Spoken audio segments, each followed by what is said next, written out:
সিনেমায় সুযোগ কম, ধারাবাহিককে হাতিয়ার করেই দীর্ঘ বিরতির পর ছোট পর্দায় ফিরছেন কাঞ্চন মল্লিক।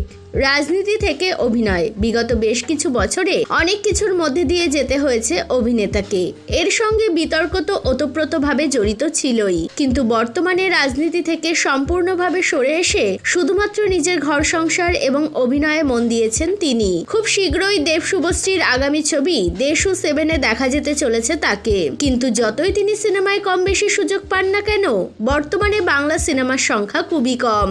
তাই সব দিক থেকে বিবেচনা করে তিনি আবারও ছোট পর্দায় ফিরতে চলেছেন। স্টার জলসার সংসারের সংকীর্তন ধারাবাহিকে একদম নতুন অবতারে ধরা দিতে চলেছেন কাঞ্চন। নেতিবাচক হলেও চরিত্রটি একেবারে কমেডিতে মোড়া। এই প্রসঙ্গে তিনি বলেন, শুভাশিস মুখোপাধ্যায় এবং পরাণ বন্দ্যোপাধ্যায়ের মতো অভিনেতারা যদি ধারাবাহিকে অভিনয় করতে পারেন, তাহলে তিনি কেন পারবেন না?